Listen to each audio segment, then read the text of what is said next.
In this episode of Fictional Hangover, we talk about making enwolfening a word, making quiche and dancing to Mariah Carey as a trust test, and that the wolf knows you've shit yourself in our discussion of Shiver by Maggie Stiefvater. I'm proud of myself for saying that with a straight face. You did brilliantly. Thank you. Hey everybody, welcome to Fictional Hangover, a podcast about books that is full of spoilers. Every week we discuss a different book in way too much juicy detail. I'm Amanda. And I'm Claire. And today we're going to discuss Shiver by Maggie Stiefvater. No, don't say it like that. Shiver. Shiver. Shiver. Standard disclaimer. If you haven't read this book, I don't even know how long ago it came out, so I'm not sorry about spoilers. Statute of limitations has gone out the window. Yeah. Please remember that Fictional Hangover is all about spoilers.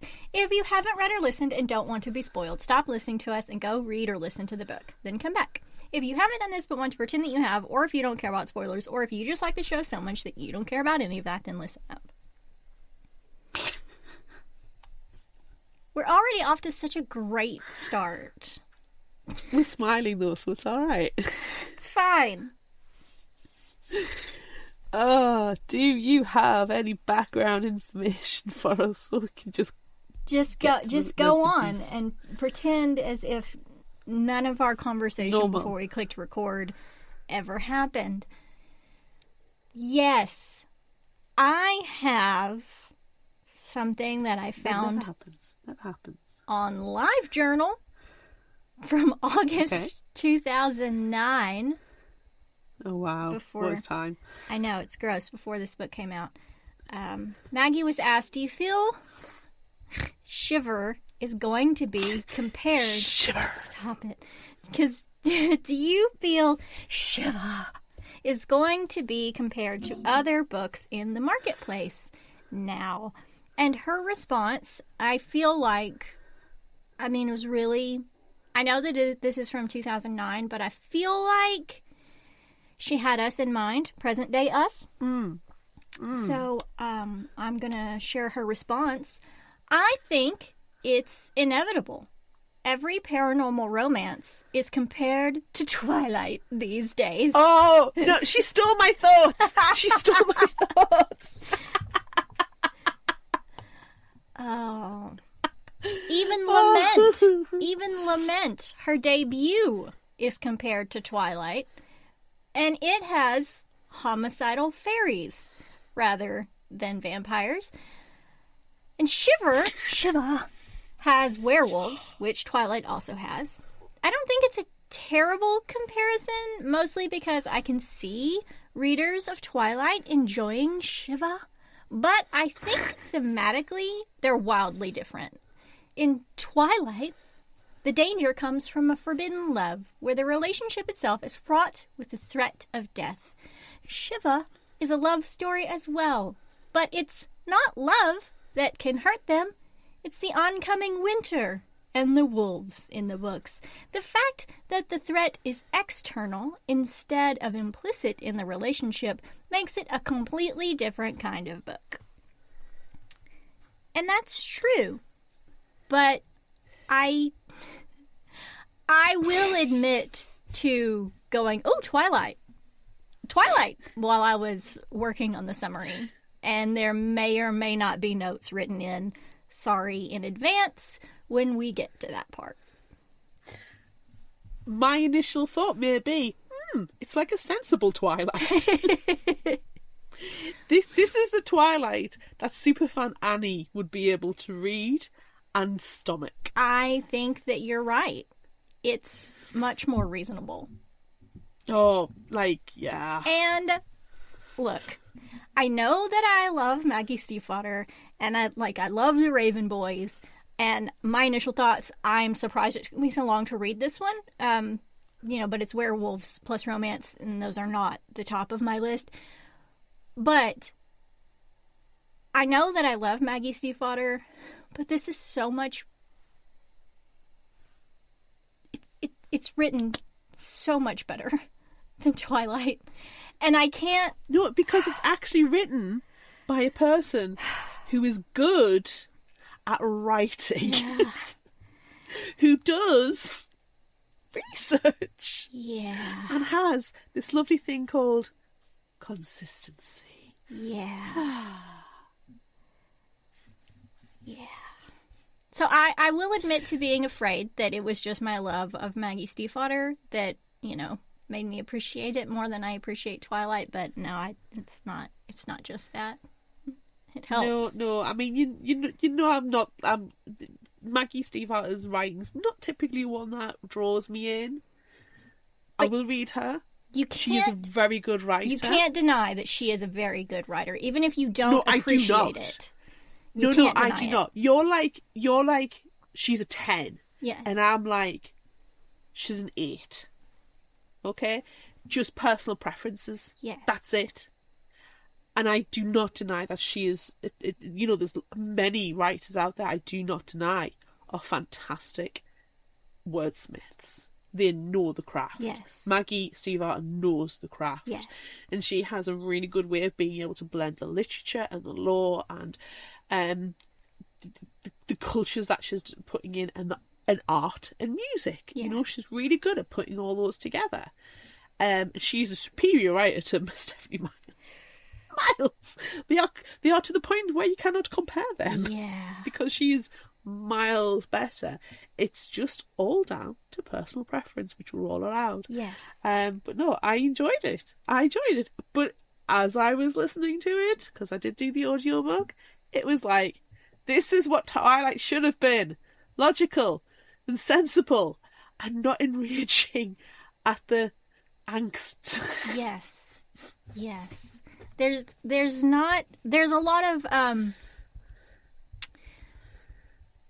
emotion. There's a lot of emo in this, but not a lot of 2009 angst. Is coming through. It is loud and clear.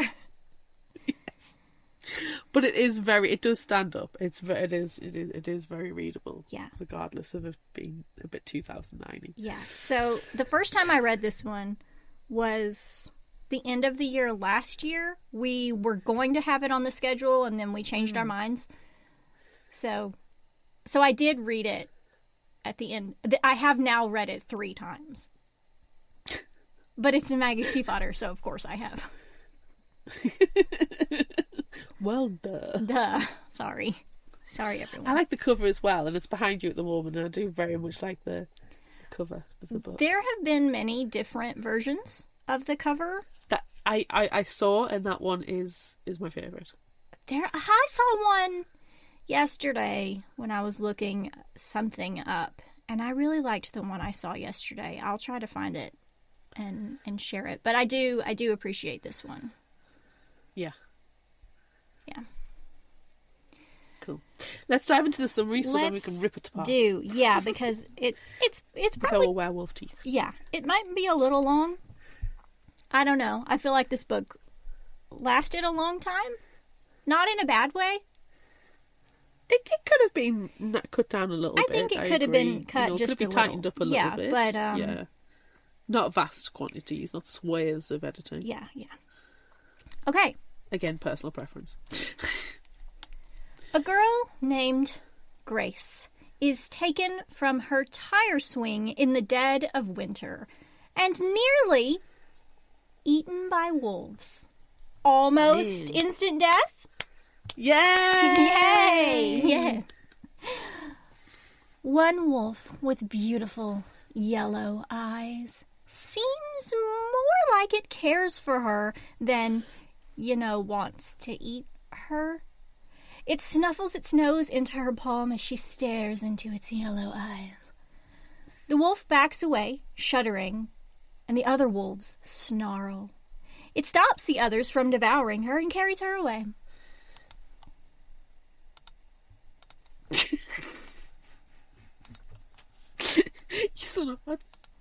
Carried away. So nonchalant. Since then, Grace has been low-key obsessed with wolves, especially the one with yellow eyes. They have a sort of connection.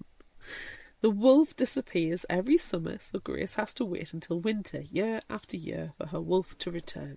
She watches it, staring into its yellow eyes, and it always stares back. Oh.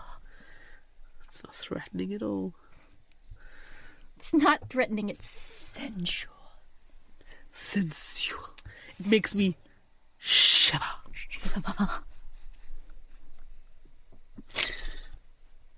In summer, several years after Grace's attack, she goes into a bookstore with her friends. She doesn't notice the boy working the register, but he notices her. She doesn't even look his way, even though he really, really wants her to. If she did, she would surely recognize his yellow eyes.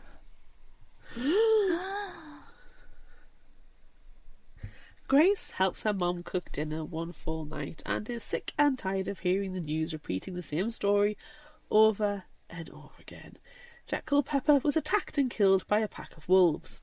Grace's mom flits off to her upstairs art room as Grace continues dinner. Her friend Rachel calls while she's cooking and they talk about Jack for a few minutes, and then Rachel insists that Grace and their other friend Olivia come over to help her plan a winter getaway the next day. Grace is preoccupied with wolf thoughts but agrees. While cooking, Grace sets aside some meat and takes it outside, planning to give it to her wolf. She sees him and notices blood on his snout. Unafraid, she approaches and asks if her wolf was the one who killed Jack. She knows he didn't. She buries her face in the wolf's musty ruff and then feels him growling. Looking up, Grace sees another wolf, a white she-wolf, staring at her angrily. Her wolf growls back and then Grace goes inside. The white wolf eats the meat she brought outside. Excuse me, bitch. That was not for you. That's so rude. Ugh. Grace finishes up dinner as her mom paints upstairs, and then her dad comes home announcing he got a raise at work, and with a raise, Grace can get a better car, and her mom can rent an art studio space. After dinner, Grace goes to her room and he is clicking on the patio. She looks out the window to find the white she-wolf staring in. Surprising both the wolf and Grace herself, she lifts her lip, exposing her teeth, and snorts. The white wolf backs away. Grace's wolf, meanwhile, wants nothing more than to be close to his girl. But with the boy who was just attacked, it's probably not a good idea. Prob's not the best idea we've ever had. A police officer comes to Grace's school the next day to tell the teenagers to stay out of the woods to avoid being eaten by wolves like Jack was. Another student points out that Grace was attacked too, but that was 6 years ago. That's pretty different, I would surmise. It's not, but it is at the same time. The officer seems to want to keep everyone safe, including the wolves, which Grace appreciates.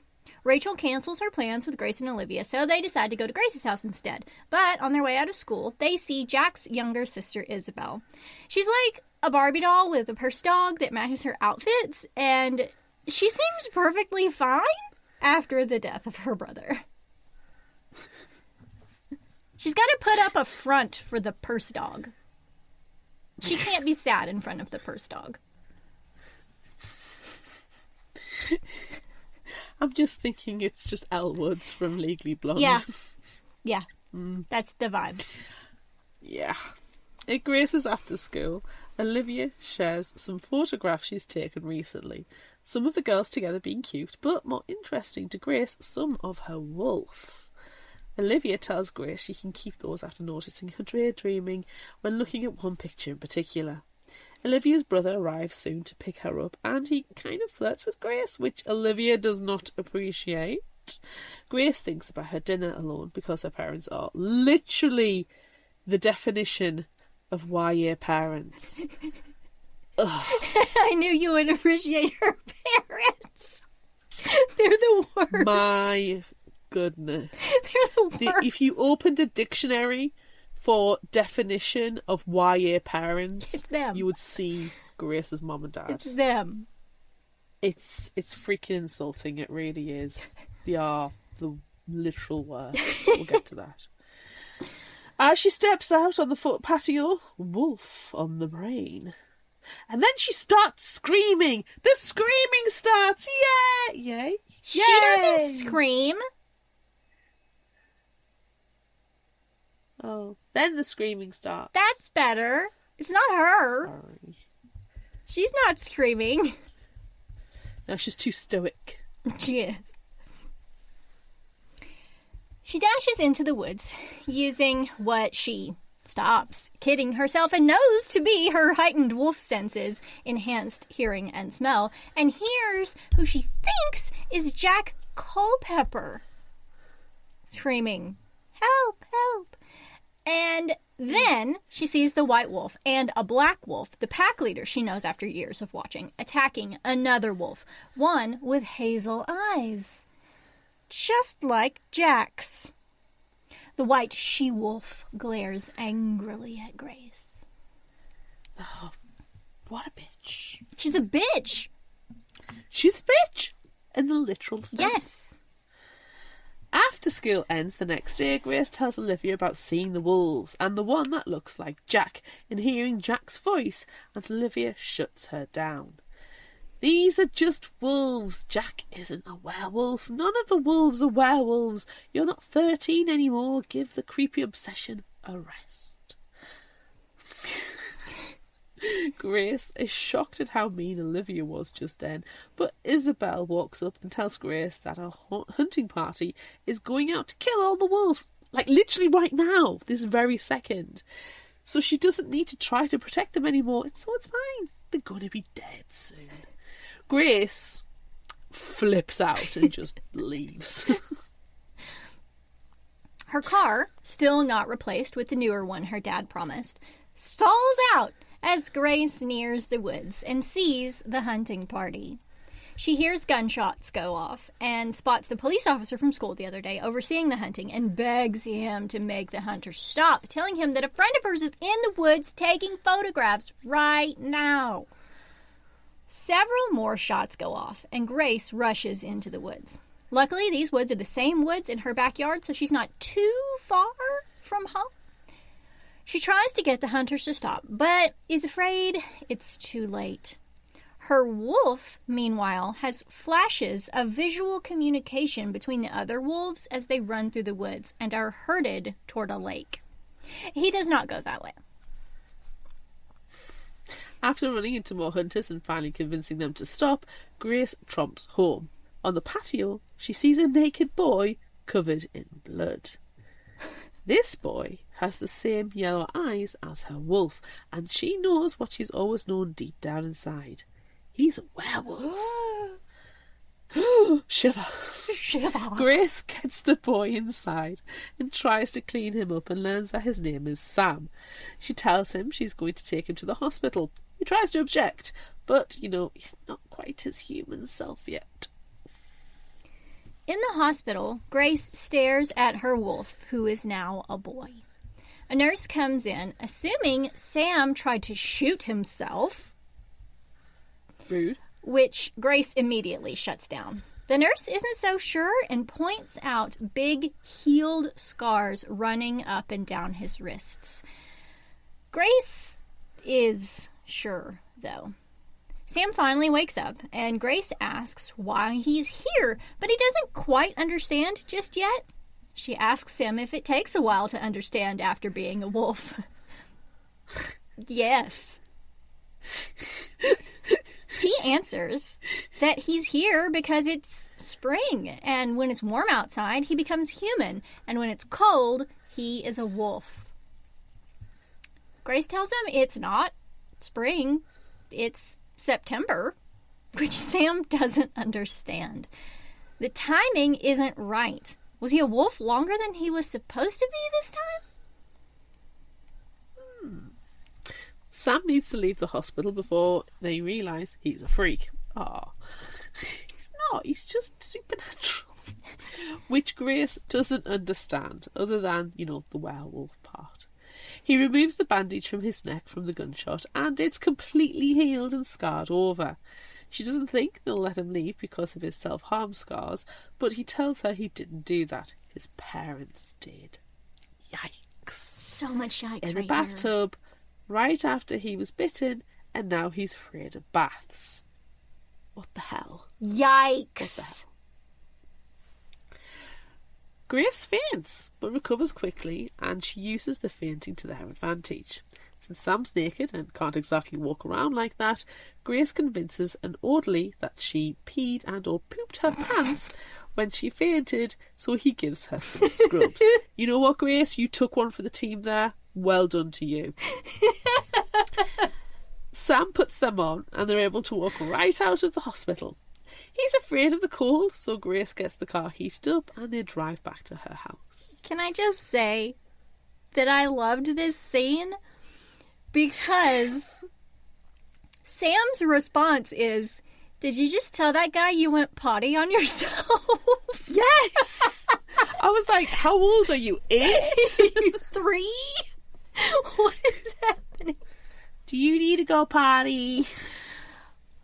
God. Also, this scene, at first, when writing the summary, I just had peed her pants, but you would be able to see that with your eyes. You would be able to see the liquid spreading, the pee. So I had to add poop in there. Because you couldn't necessarily see that. It depends what colour they're wearing. I just assume she's wearing, like, skinny jeans. It's 2009. Yeah. They could be colorful skinny jeans. There could be black jeans. I think could be. What colour jeans are best to hide your pee when you inevitably pee? I don't know. I think we might need to do some science. I'm not peeing myself. No. We can just do like in the period commercials where they pour the cup of liquid. See, my other thought was, well, maybe she's got like a panty liner on, so that would help the absorption. I mean, she could have. I don't know. Also, she didn't pee and or poop herself. She didn't do either of those. She's pretending. No. So and to be fair, if somebody said to you, I've peed and or pooped myself, she could have quite easily just said, my period's starting. I think I've bled through. Can I have some bottoms? And they would have been like, yeah, especially if they were male orderlies, because that they don't want to know. They don't want to know. They don't want to know the stereotype. About that. Yeah. Exactly. Yeah. I don't know. I don't know which version of this story I prefer. No, we don't know. I've the body shit fluid myself. Involved. Please get me some scrubs. But what was if the person was like, I don't smell? No, that's Sam. Sam in the bed is sniffing with his wolf nose, and he's like, no, she didn't. And then he pulls the curtain aside and is like, liar! You did not shit yourself. I can smell it. My wolf nose. My wolf nose. My wolf nose.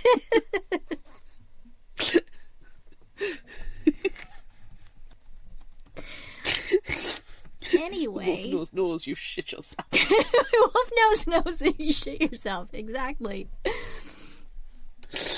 Oh. It's very late at night.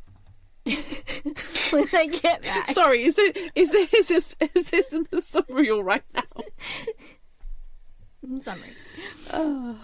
It's very late at night. And Grace's parents aren't even home. Because of course they're not.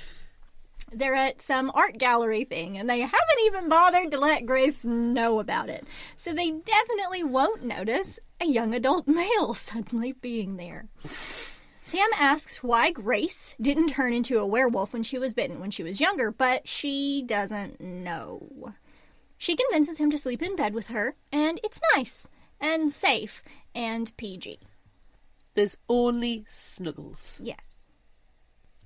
Sam wakes before Grace the next morning and hears both her parents leave without saying anything to their daughter.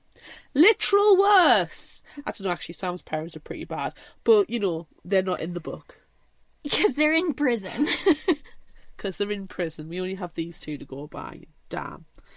He leaves the house for clothes and supplies that he and some of the other wolves keep stored in a shed. And while he's out, the white she-wolf, Shelby, approaches him. She's disgusted by his Grace smell, but you know what? She can get over it. Sam is happy that he still smells like Grace. He also encounters Paul, the black wolf pack leader, but Sam doesn't think there's enough human left in Wolfpaw for him to recognise him. He hurries back to Grace's house where he cooks her breakfast and they kiss. Oh, it's a cute first kiss scene, complete with, you know, clumsy kitchen skills. The immediate second kiss is 6 years of pent-up longing that they both enjoy.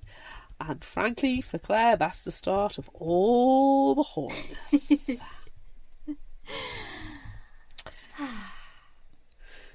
They go out car shopping and find a nice Bronco that Grace likes. She has her dad's checkbook, and her parents are oblivious, so it only makes sense that she will buy a car without adult supervision. Can you do that? I don't know. It feels very illegal. Yeah, because surely her name is not on the checks. So her signing it wouldn't mean anything. It wouldn't be allowed. Unless it's like a checkbook that's linked to her dad's account, but she's can sign it. Checks are so 2009. They are. Okay. They talk about the temperature change making Sam shift, and he describes his parents trying to kill him in the bathtub, thinking he was possessed, and now, as we said, they are in prison for life. Thank fuck. Good.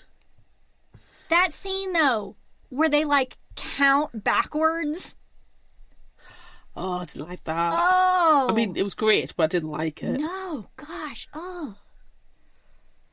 Talk then turns to why Grace didn't change. She said she was bitten and was sick for a long while afterward, like the flu, which also happened to Sam. She went grocery shopping with her father, but she was tired because of the flu, so she stayed in the car. And then he left her in there when he got home. Because she has the worst YA parents, I think.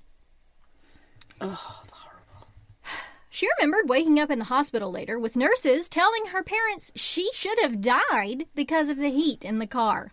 Stellar parenting. No, I can't even give them a sarcastic clap. After some sweet hand-holding and car buying, later that night, snuggled in bed with her human boy, Grace wishes for a cure. Sam drops Grace off at school the next day, where she learns that there was a wolf prowling around the school the day before, and she knows it must have been Jack. Olivia was freaked out by the wolf, and Isabel made a scene, according to Rachel.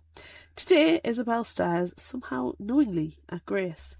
When she's back with Sam after school, she tells him about seeing Jack, which spurs him in a memory of Beck, the person who became like his dad / wolf dad? Wolf dad? Wolf dad. Wolf daddy. There was a wolf, Krista, who clearly wasn't happy with being a wolf. She attacked people and Beck had to put her down. Is Sam going to have to do that with Jack? He wishes that Beck was around, but he might not be able to turn back into human again this year. The next day, Sam finds the wolf pictures that Olivia gave Grace. He has a lot of complicated memories that he explains to Grace about Beck and Ulrich and Paul and Salem and Shelby, all the wolves in his pack. She seems to understand and tells him he smells just like his wolf self, even though he's human, and that makes him unbearably happy. He can be himself with her. He doesn't think he should be allowed to be with her, but she makes him know that it's okay. While Grace is at school that day, he goes to Beck's house, where he would normally live when he's human. No one is there, so he starts tracking Jack. He ends up breaking into Jack's house, but he's not there anymore. There are a lot of creepy animal trophies, though. Oh. No, don't like that. No. The next day is Saturday, and Grace sees her dad for all of 3 minutes? Max, rounded up. Generous. In the morning, and, well, her mom's already gone doing artist things, because she gives 0 fucks. She learns in the brief moments with him that he needs to return the gun cleaner he borrowed from Tom Culpepper when they were all out shooting at wolves the other day. What? Tell me what again, Father? What? Grace is disgusted at her dad and wonders what he would do if he knew about Sam. He could get in the sea. I'm officially declaring it. Yeah. He can get in the sea. Yeah. They go to Beck's house to see if Jack has shown up. But really, Sam wanted to bring Grace to a special place in the woods near his place to see if she would recognize it. She definitely does, and she loves it. Right after she was bitten, Sam waited on Grace to change, watching her, and tried to show her with his wolf speak image, thinking where to go to be safe if she changed and he wasn't there. Grace always dreamt of the place that he has brought her, so he tells her she might not be able to change, but she is more like him than she knows. Ooh. She has wolf powers. Yeah, that's pretty cool. They have to go inside because it's starting to get cold, so they go back toward Beck's house and Grace's Bronco, where she remembers that she accidentally locked her keys inside. Sam is starting to shiver, not the shiver, but actual shiver, and change. So they have to get inside Beck's house quick, hoping that the power is on. Thankfully it is, but the heat isn't on. So as Sam fights the change, Grace does the fastest thing she can think of to warm Sam up. She puts him in the bathtub. He flashes back to his parents trying to kill him and suffers. But he doesn't change. After they get dry and Sam unfreaks out, Grace cooks canned soup in the kitchen, but spots recently expired milk in the fridge. So someone has been there. They talk about photos hung up all over, and Grace learns that Shelby, the white she-wolf, is obsessed with Sam, but not in the way that Grace is. This obsession, not okay. Grace's obsession, No. fine. Fine, it's fine. Grace tells Sam about the milk before they use a tool Beck has to unlock her car, and they go back home. Sam almost stays at Beck's, but Grace convinces him to come back with her. Her parents are shockingly home. They're not aware, though, when they get back. So they sneak Sam in, no problem. Sam feels closer to Grace after she helped keep him human, and he can smell that she feels the same way about him. I think it's cute, but at the same time, I don't particularly want someone to be able to smell my emotions and things. Would you Like, rather that feels he quite... smell that you shit your pants than your emotions? Yeah.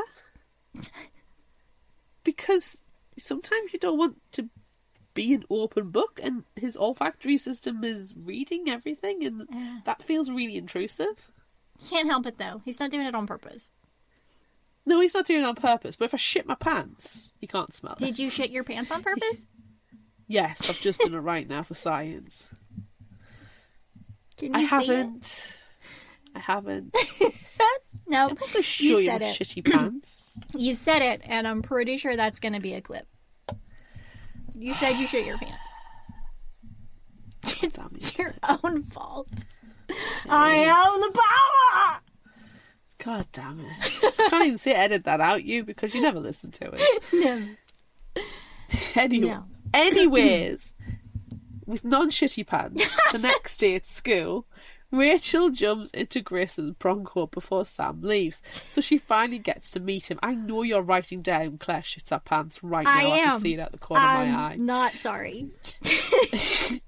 When the girls walk into the school, Rachel tells Grace that a wolf left claw marks on Olivia's front door, and she wishes they were on speaking terms so they could talk about it. They are the wolf girls after all, but they haven't spoken since Olivia told Grace to stop being werewolf obsessed.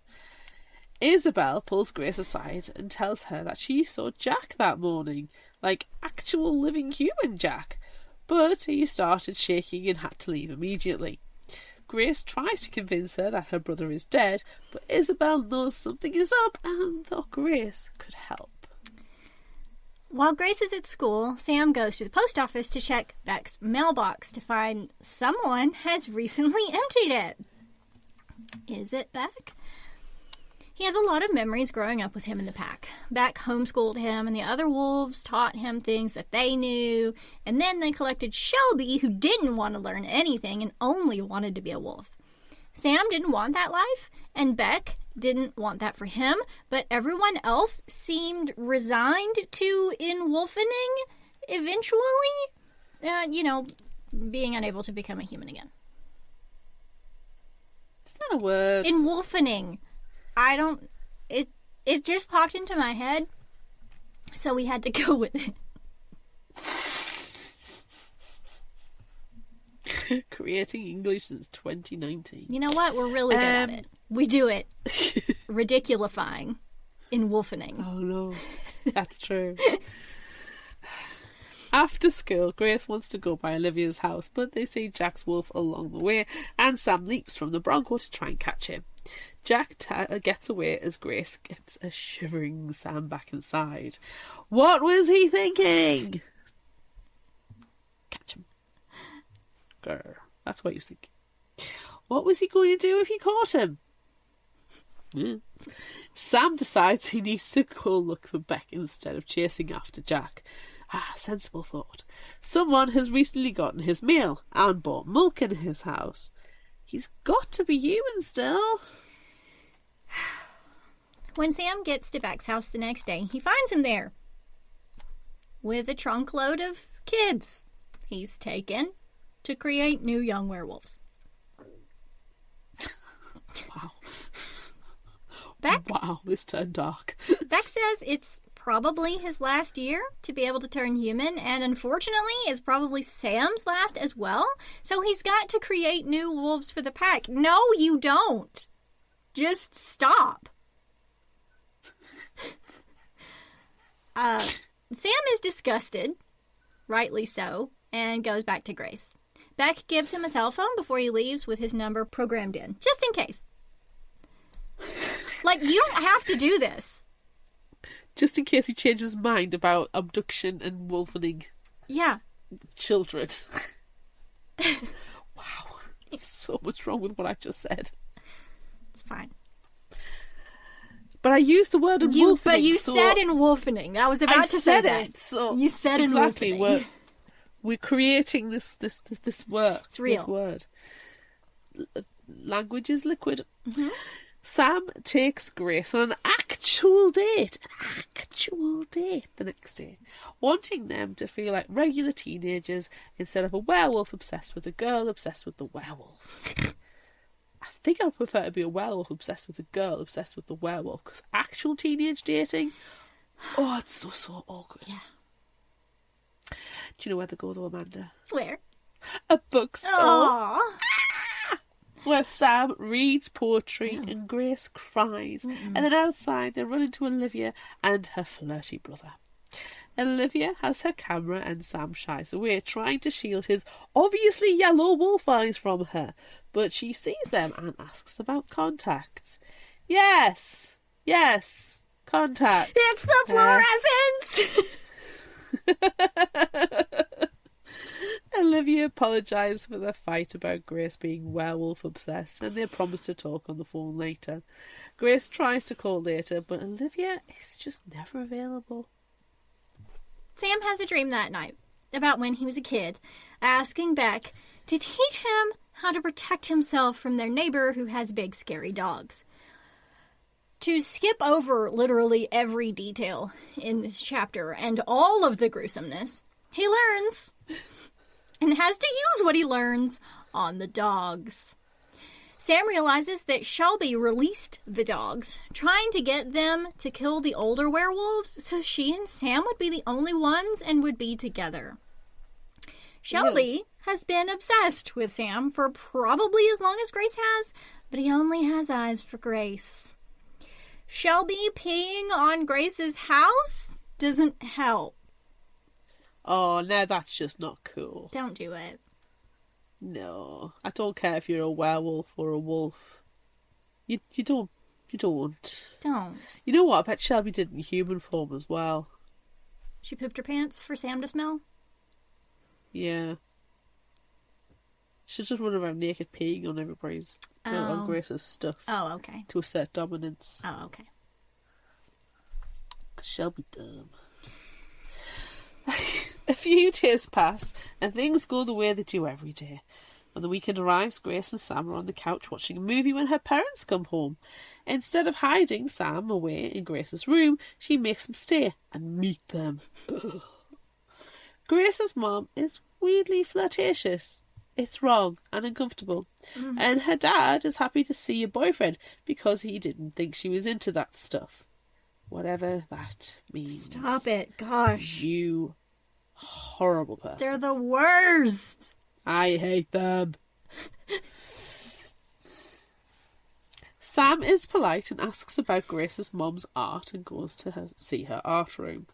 There, she asks if she can paint him because of his eyes, and he reluctantly agrees. It's actually really quite icky.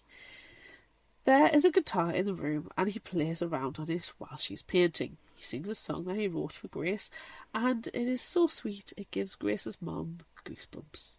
Unfortunately, that's when the screaming starts. Thank God. Thank God we interrupted this awkward scene. Oh, I shouldn't say unfortunately then, should I? Said, thank goodness screaming starts. Thank fuck. That's when the screaming starts. Don't flirt with your girl. Your no, and I hate boyfriend. Also that Grace is aware of it. And like even mentions that, yeah, he's of age, male, so of course she's gonna flirt with him. That's gross. It's disgusting. At least he's disrespectful. Of age? But still. Probably makes a freaking change. Ugh. Nah, I don't like it. No, we don't like it at all. We're not making any excuses for Grace's mom. No. She's awful. She's the worst. Sam rushes downstairs to find Wolf Shelby attacking Grace. Like, in the kitchen. Rude. Get out. He fights her off, and then Grace's dad shoots her. Sam starts shivering from Shelby breaking in and also seeing his wrists covered in blood like when his parents tried to kill him in the bathtub. Clearly, he is freaking out, but everything is surprisingly fine. They go to the hospital and get rabies shots, and it's fine. As they leave the hospital, a nurse says a girl is going crazy, and Grace swears she sees Olivia's mom, but they leave right after that. Let's not investigate. No. Look, if I saw your mom in the hospital, I would run up to her and shake her. Gently. Well, yeah. Yeah, for multiple reasons. You'd need to check to see what the heck's going on. What's going on? Why are you here? Why am I seeing you? Am I in the UK or have you come over to Arkansas? Why are you in our hospitals? Go home. You'll be seen quicker. Go home with your emergency. It's cheaper. The next day, Grace asks Sam if he thinks there is a cure and if werewolves are science or magic. If they are science, then there has to be a cure. He doesn't know what they are and they don't think there's a cure, but there has to be some reason why Grace didn't change. Stubbornness, probably, I think. Yeah. Her dad comes in then, and Grace asks what he did with the body of the wolf. He didn't do anything with it. He assumed her mom called animal control. But we all know that would never happen because she's incompetent. What is wrong with these people? She probably even couldn't get an Uber. Ugh. Shelby is still out there somewhere. Sam tried to track her, but he can't find any trace of her or Jack. he hopes they just died or went away. That's freaking unlikely though, isn't it? She knows it well. Yeah. That's not happened. At school the next day, Olivia is absent. And Grace asks Rachel if she's seen or heard from her, but no. Please put 2 and 2 together more quickly. Yes, it's basic maths. They decide if she's still absent at the end of the week, they'll try to find her. But Grace ends up trying to call her house at lunch anyway, and no one answers. This bothers me. I've listened to enough I've listened to enough true crime podcasts to know that if somebody goes incommunicado or disappears, the first 48 hours are imperative. Yeah. Get off your ass. Go to the hospital. But also, you literally just saw her mom at the hospital. You know something is wrong. Oh, God, it's so frustrating, this bit. Isabel finds Grace then and shows her some pictures that she said Olivia dropped. One, in particular, is of Jack. Human. Naked Jack. Oh. And another is of his wolf. I would just really like to, I mean, I don't want to imagine this, but like, it's not like him just curled on the ground, you know, in between shivering into a wolf. And it's like a glamour shot. It's like pornography. And he's naked with a wolf pelt holding it in front of his parts. My image is him recreating the really famous Bigfoot video pictures. You know, when in the background you just see them all limping along. And then all of a sudden he's in a wolf. Okay, that's better. Goes past a tree and then wolf. That's better.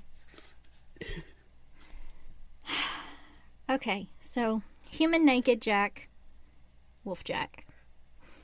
Isabel asks for help again. And Grace is like, okay, yeah, I gotta do it now. Gives her phone number.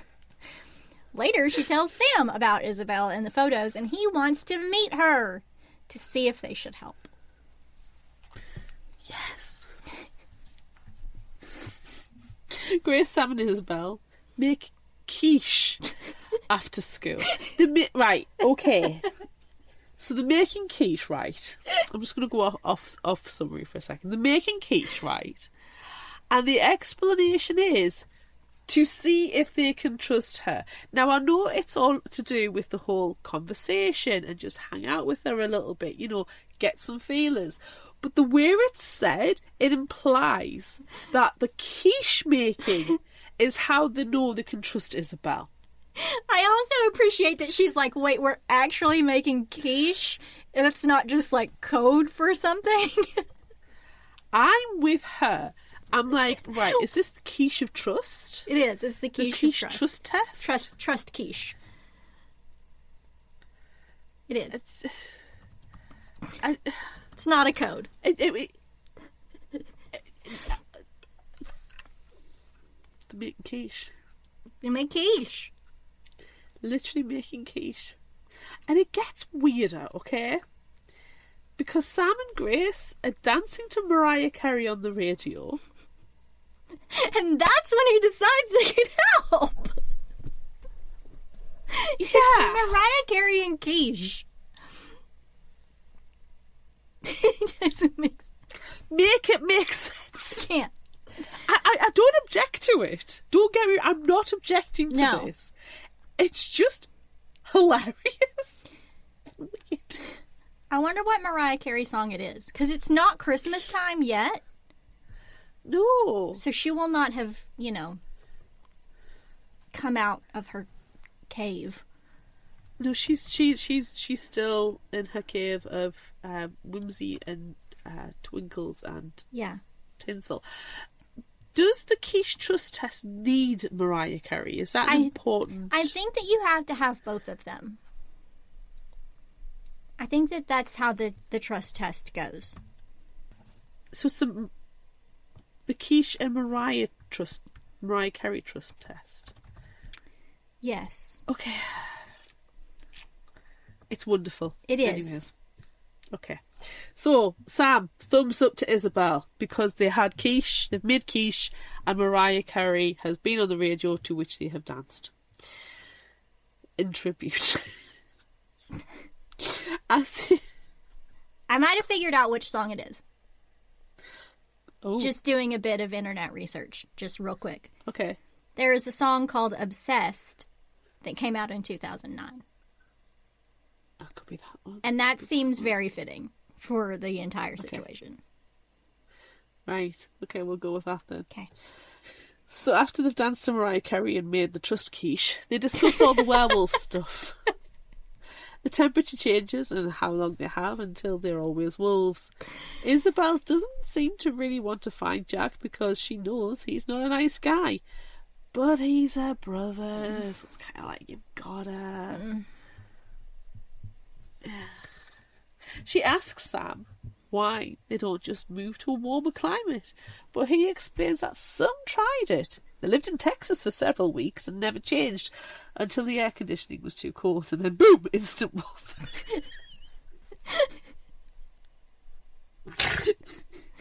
Oh. And then boom, animal control. Oh, but it's a good thing it's almost winter and Jack will stop changing. Yeah, that's good for Jack, but it's really not good for Sam. No. And his kissing of Grace. Yes. He won't be able to help make any more trust quiches if he's a wolf. No. And now I just want it to be Always Be My Baby. I'm just cycling through Mariah Carey songs in my head. Oh, now I want it to be that now. Yeah. Oh. Yeah. Grace sees Olivia the next day, and she accuses her of taking her photographs of Jack, but that was Isabel. Olivia explains that while she was taking photos, she saw Jack change from wolf to human, and then she tried to help him. She washed his clothes and fed him, but when he started talking about a cure, specifically about Grace being bitten but never turning, they fought, and she hasn't spoken to him since. Olivia didn't say anything to Grace or anyone else because Jack told her she couldn't. Grace feels a little uneasy around Olivia, wishing she would apologize for being a bitch. And when Olivia invites her to come to her house later, she gives a maybe. Maybe, I guess. We gonna make trust quiche? We have to make trust quiche. We have to make trust quiche before we can do anything together again. Really, really craving some quiche right about now. And Mariah Carey. Is that what you're going to do after we finish recording? You're going to go turn on Mariah Carey and make a quiche? No, I'm going to go downstairs and have the dinner that my, other half is making. Oh. Saving the trust quiche for later? I'll save the trust quiche for later. I might make it over the weekend. But there might be some Mariah Carey dancing. It's not trust quiche if you don't have Mariah Carey. It's not trust quiche. Exactly. It's part of the trust test. Okay. I'm stuck on this trust quiche. I just can't get it out of my head. Oh, where am I? Okay, so Sam takes Grace to the city on a date that night because, surprising no one, her parents are out fraternising with friends and ignoring their daughter. The worst. Sam takes Grace to a candy shop and leads her into using her wolf senses to sniff out all the flavours surrounding her. She really does seem like a wolf on the inside. They enjoy hot chocolate. Can they have hot chocolate? It's not good for doggies. It's not. I would have appreciated a cider in this situation. It's not okay. This feels like that whole... when we were in Squad, when we were talking about the cannibalism light? Mm-hmm. Like, technically, that's still in your stomach.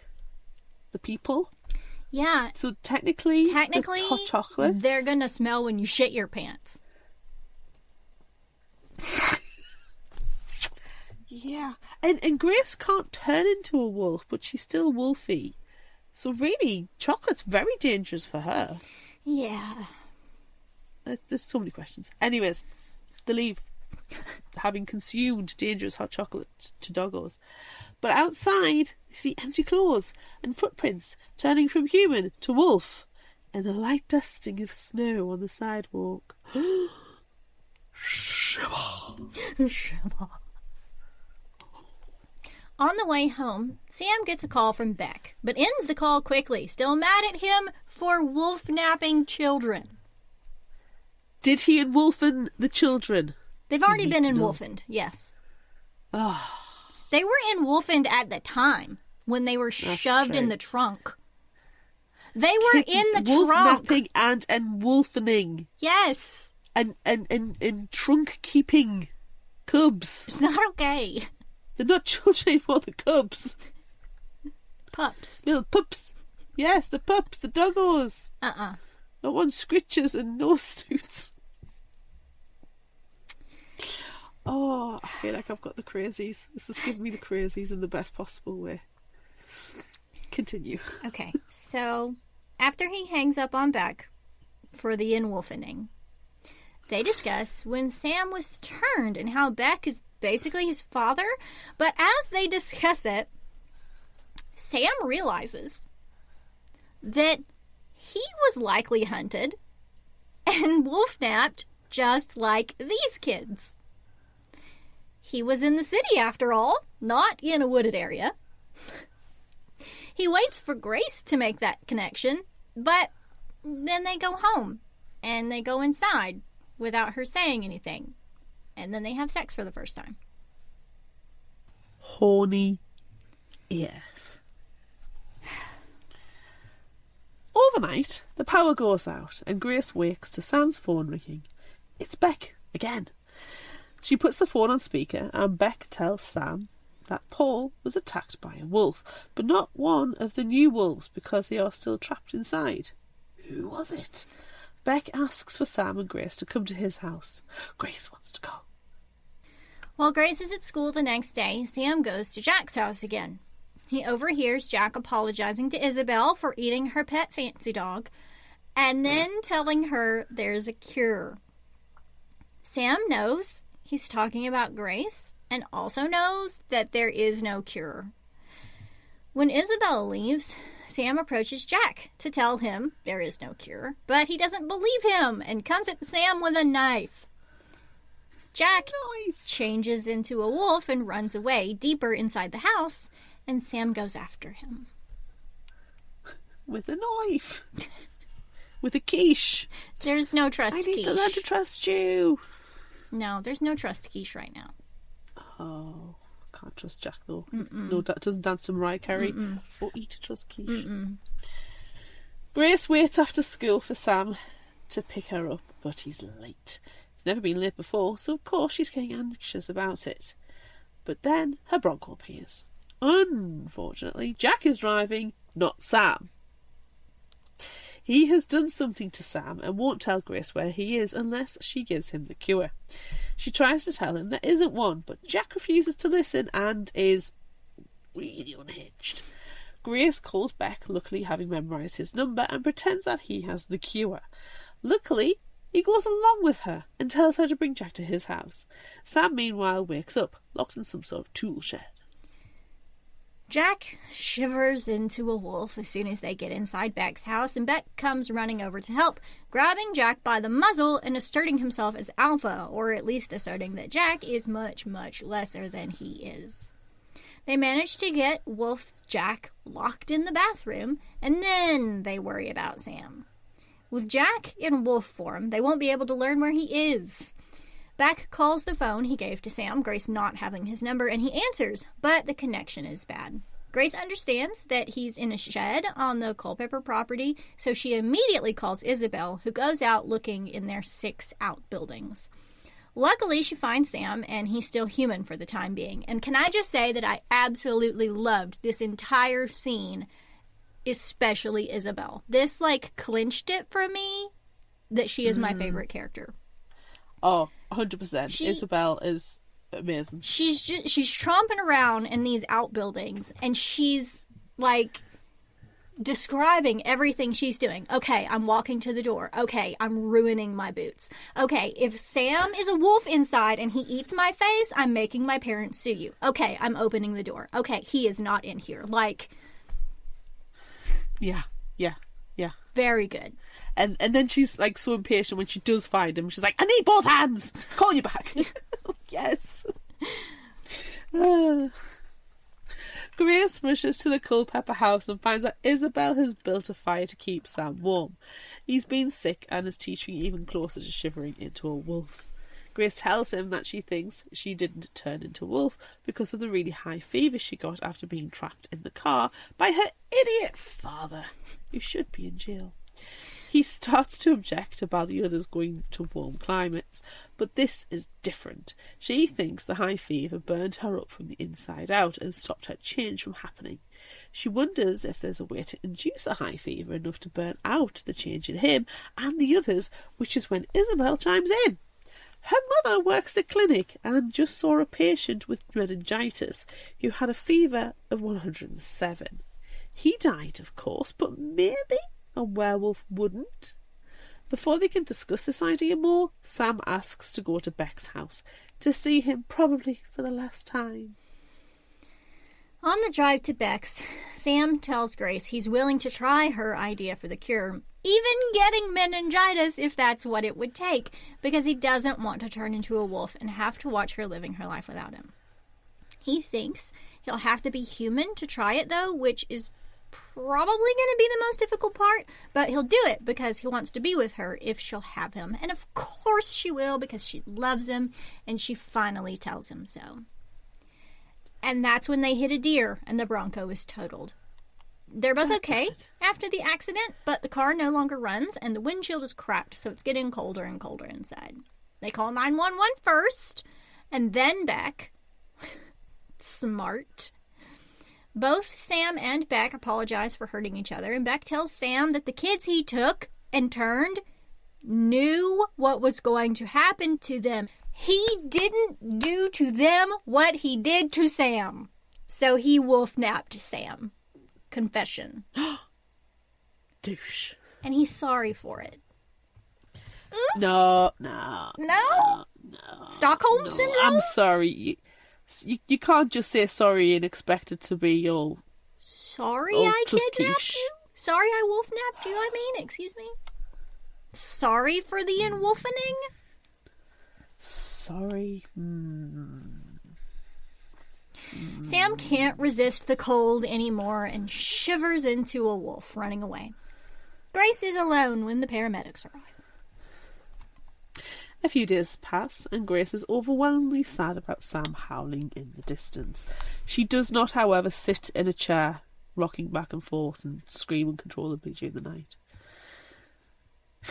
Then Olivia calls her and confesses that Jack bit her, and she's currently fighting off the shivers. Grace convinces Olivia that she's not afraid of her and seeing her shift, or that she should just come to her house. It's fine. Parents are never there. Beck calls and asks Grace to come keep an eye on Jack, who seems to be stable in human form right now, but Beck knows he's almost out of his human time and needs her help. While she's talking to Beck, Isabel calls her to let her know that that another meningitis case came up, and she snuck 3 vials of the patient's blood. 1 for Jack, 1 for Sam, 1 for Olivia. Grace wants her to meet them at Beck's. Once there, Olivia goes to throw up.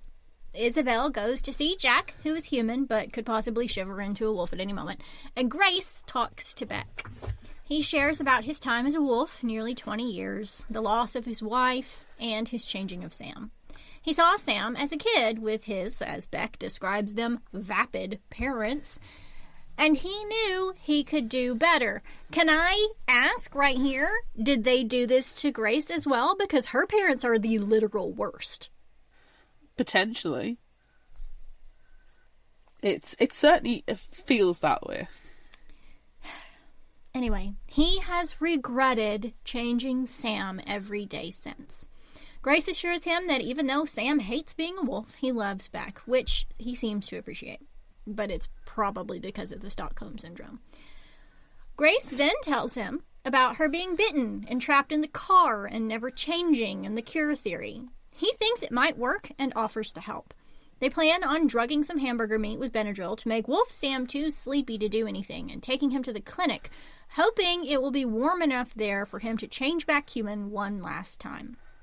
Both Sam and Beck believe that for the fever to kill the wolf, you can't be a wolf, so it won't work if he can't change back. Beck calls for Sam, but shivers into his wolf for the last time. Luckily, Sam comes at his call, eats the drugged meat, and they're able to get him to Isabel's SUV, and they all, minus Wolf Beck, go to the clinic. They get Sam into an exam room and then focus on giving Jack and Olivia their infection injections. Jack goes first, Grace injecting him, but then, when it's Olivia's turn, she changes her mind. She wants to see how it goes for Jack first, which is reasonable. If he's okay, she will let them change her when she turns human again in spring. But for now, it's time for Sam. They go into his exam room and Sam is, just as Grace knew he would be, still a wolf. She asks him if he wants to try for the cure, and he whimpers. But then she has an idea. Grace tries to communicate with Sam as a wolf would, like he did for her with their wolf speak image thinking when he showed her the safe space in the woods. She thinks of all their kisses and all the times she was wrapped in his arms and how she feels safe with him. He backs away, peels out of his wolf form, and becomes himself just long enough to get half an infection injection before shivering back into his wolf. Grace is certain that she's killed him. Yeah. Isabel hears Jack coming, so she leaves while Grace remains sad. And then Jack comes into the room to get Grace because Olivia isn't doing well and they need to leave. So he's come to help her carry Sam out. But Sam is gone. He must have slipped out the door somehow without them noticing. Grace runs outside, yelling for him, but she knows he won't come back. Isabel drives up, Olivia changing and Jack starting to shiver. It begs Grace to get into the SUV. She sees Shelby's white she-wolf glaring at her smugly from the edge of the parking lot. But Sam isn't anywhere to be found. A few days pass.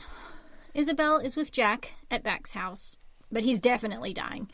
Though once his fever started, he stopped shivering and hasn't become a wolf since. Science? Grace and Olivia go to see them, and while they're there, Olivia gives Grace a note to give to her parents, telling them she's run away.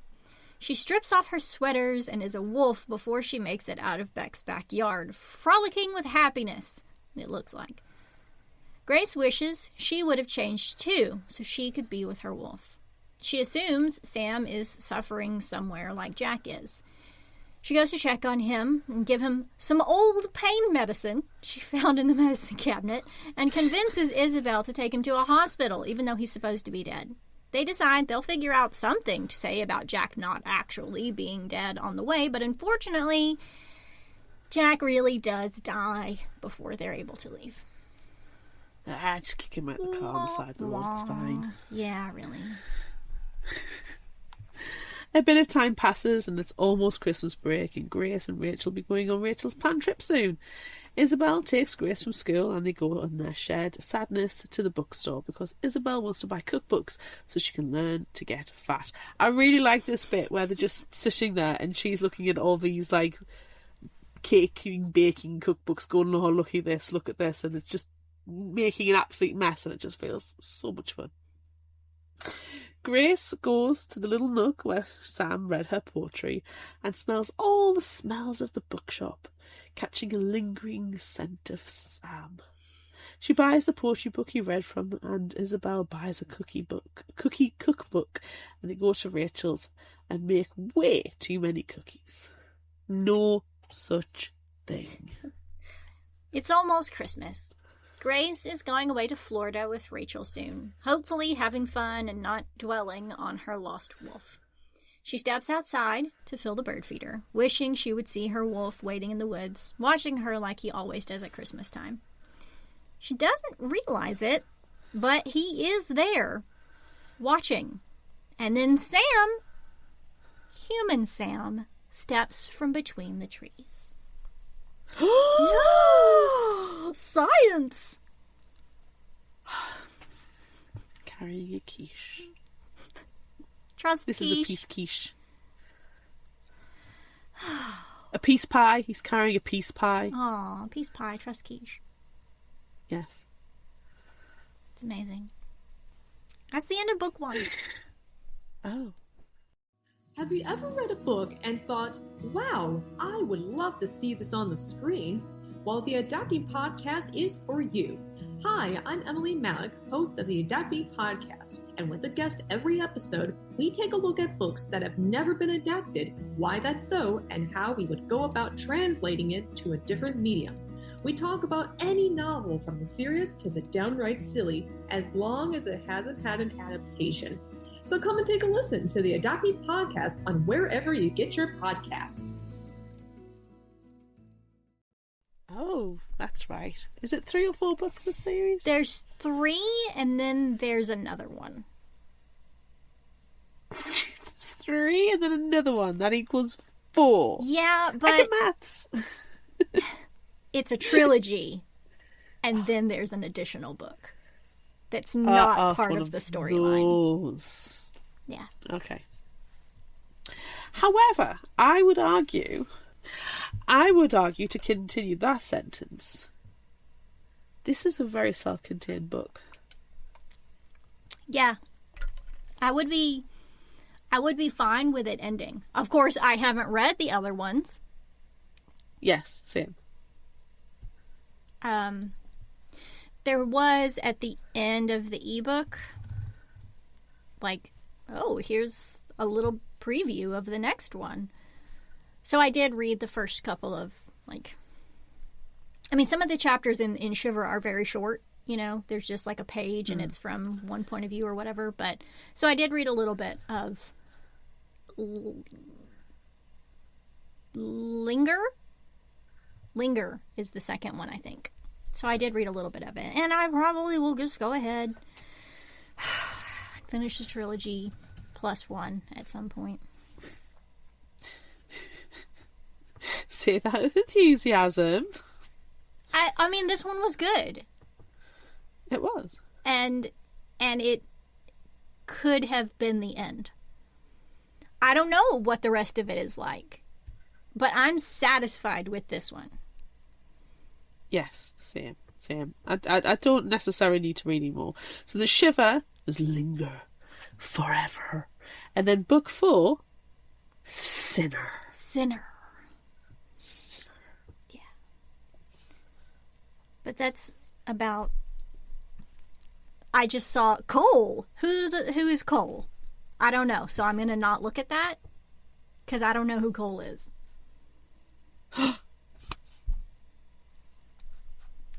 The name Isabel Culpepper is also... Okay, so is Sinner then from this Cole and Isabel POV maybe? Cole Sinclair has come to California for one reason: to get Isabel Culpepper back. That's enough. Don't tell me anymore. I'm not. However, I do want to read that now because it's starring Isabel. I know. I love Isabel. Damn, are we gonna have to cover the rest of this series? We might have to. It's gonna have to wait though, because we've already got a plan for the next few months. So it's gonna have to wait a little bit. If we have a gap. Yes. Yeah. We'll squeeze it in. Yeah. Cool. But I did enjoy it. It was fun. I thought it was a lot hornier than I think you did. Like, Grace was constantly talking about Sam's pectorals and ass and shoulders, and, you know, she was really objectifying him, which I don't object to. But I'm like, a woman of a certain age listening to teenagers getting all horny, it's like, oh, I don't need this. See, I much preferred Sam to Grace. And Sam is just so emo. He's so sensitive. He's an emo Labrador. He's an emo Labrador. There's a description that I really like. And this is not one of my favorite final thought quotes, so it doesn't count me reading it right now. But right, okay. Yeah. They're having a conversation where they're obviously describing how emotional Sam is. And it starts out with Grace saying, sensitive. I tried. Sam translated, squishy. Creative. Dangerously emo. Thoughtful. Feng shui. And then Grace laughs and like, how did you get feng shui out of thoughtful? It doesn't make any sense. I just like him. I like him. He's dangerously emo and feng shui. Yeah. He's like, he's just chill as well. A little bit chill. Yes. A little bit like, I mean, he's not like chill, relaxed, but he's not explosive. Yes. And that's what you tend to get with werewolves, I feel like. You know, their emotions are always... It's always anger and... but it's like they can't control... If they have an emotion, it's dialed up to 11. Yeah. And that's annoying. Yeah. Which we have in the Twilight series. Like, repeat again. We adore the Twilight series. We love Twilight. We love it so much. But we also know it's hugely problematic and Yes. it is not perfect. Yeah. So every time we say these things, we say it out of a place of love, but also understanding. Yeah. And Jacob is so emotional and unstable with his emotions. Yeah. Whereas Sam, to just do the Twilight comparison, Sure. is like, okay, calmer, more rational, more mature, thinks things through. Okay, he does blow up with them sometimes. Everybody's allowed to. Yeah. But it's not explosive. It's not to the degree like Shelby is. Yeah. And Jack? Jack is just... Do you know what? You know how they always say if you have alcohol and you are an asshole when you're drunk, that's just because the alcohol's letting you is taking away inhibitions. Yeah. That's who you really are. Yeah. I think the werewolf just aggravates things with like situation. Yeah, that's. I mean, So- that they describe that too in the book. They're talking about how nobody really likes Jack, and Sam knows that Jack has like gone out shooting at the wolves with like a BB gun or something. So nobody likes Jack. He's not a good person. Even Isabel is like, I don't really want to find him because he's kind of a dick. Yeah. And like, but they describe it, you know, I can't remember what the quote is, but it's basically like, yeah, he's a dick. He's a dick, and being the werewolf is not going to make him better. It's going to make it worse. But once a dick, always a dick. Not gonna matter. I can't remember what TV show or movie it is. It's like, or possibly book that they're like, yeah, if somebody was a dick in life, then they're going to be a dick when they're undead, vampire, werewolf. You know, it doesn't... It might be in the Suki Stackhouse books or something. I can't remember. Yeah. But it doesn't change you. Like, if you were an asshole in real life, you're going to be an asshole changed. Yeah. And I really like the fact that Isabel was like, yeah, no, he's my brother. And I hate him. And he's an asshole. I don't want to find him. But she kind of has to fulfill that sibling obligation. Yeah. Or like feels responsible to fill that sibling obligation. And she even does it then after he eats her dog. That might have been the breaking point for me. You ate my pet. Fuck off. Don't eat someone's pet. Don't eat someone's pet. And he's like, well, you shouldn't have let her out. No. Well, what's she gonna do? She needs to go pee. It's not her. It's not her fault that you ate her dog. He's blame shifting. And that's not okay. It reminds me of the guy in Snakes on the Plane, because she's got a purse dog as well in Snakes on the Plane, and he picks the dog and he throws it to the big anaconda, and she's like, asshole, asshole, and then starts beating him up, and then, spoilers, the big snake eats him. The big snake should have eaten Jack. That would have been nice. Yes. I'm glad he died. Womp womp. Wah, wah. No. Yeah. Nah, I can't even. I'm not even giving fake teas. He doesn't deserve it. No.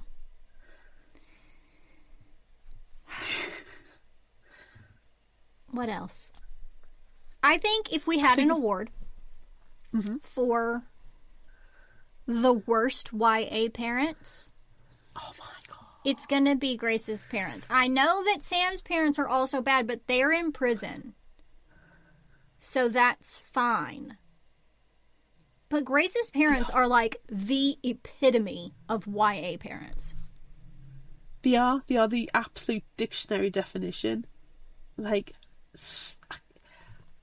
neglect doesn't even come into it. No. I bet she does the taxes as well. She probably does. Can I just say, if we skip ahead to surprises, my surprise is that Grace is still with her parents and that she wasn't taken away by Child Protective Services. After being locked in the car and having to go to the hospital because she got so, like, she almost died because you just forgot her in the back seat. It's not as if she was locked in the car accidentally. You know, and the keys were in the car, you couldn't get it open, you know, that kind of thing can happen, especially with older cars. Sure. And also with smaller children, I feel like. Yeah. You literally forgot her. You forgot her, and she was sick. She was back there asleep because she was sick, and you brought her to the grocery store. Like, that's when you ask, you ask someone, hey, can you, or the mother, for fuck's sake, can you stop painting for 2 seconds and take care of your child? Nah. Yeah. Nah. Nah. I mean, the fact that this is 2009 as well, and they established they use mobile phones in this. Text her, oh, we're going out tonight. It's when our mom says, oh, there's leftover casserole in the fridge for you for tea. And Grace is like, yeah, I know, I made it. Yeah, I'm the one feeding you.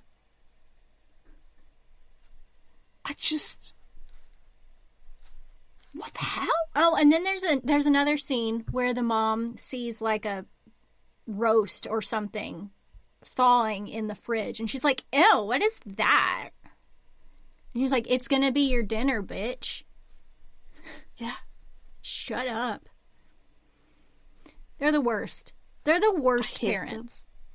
As soon as her mom gets the studio outside the house, she is never going to see her mom again. No.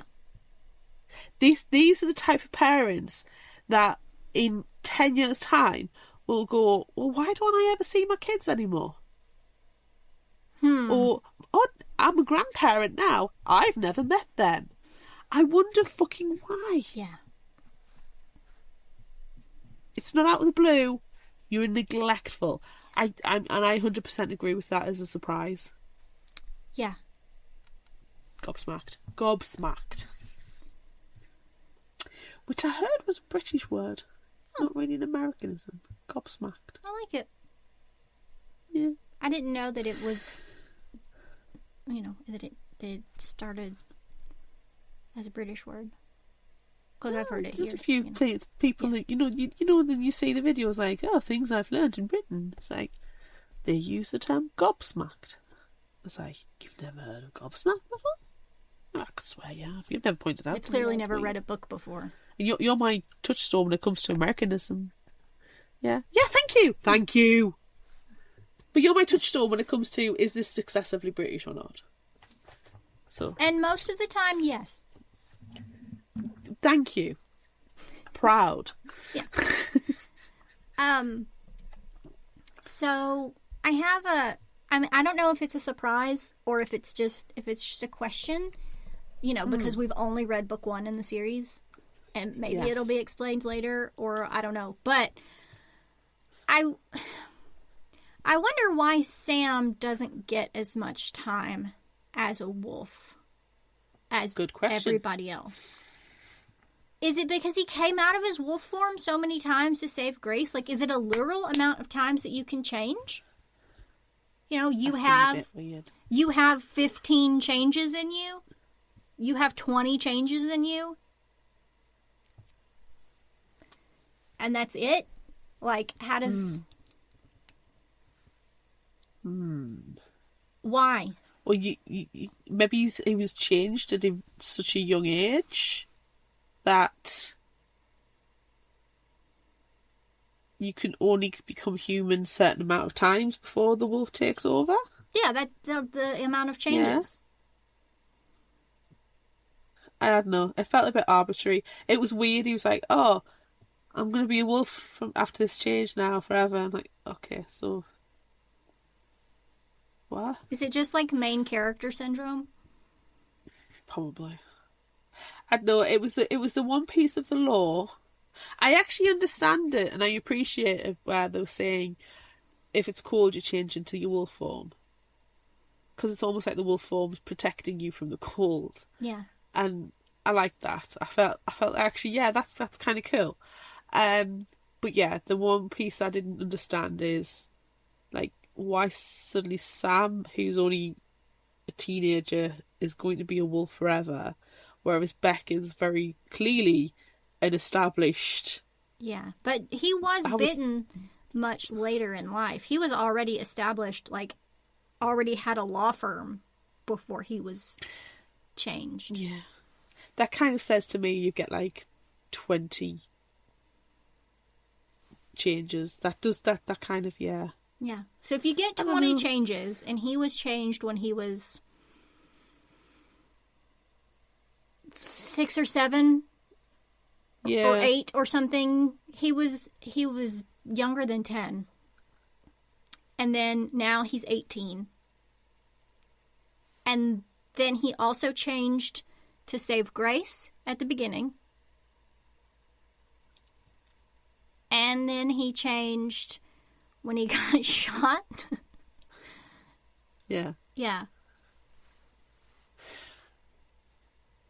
But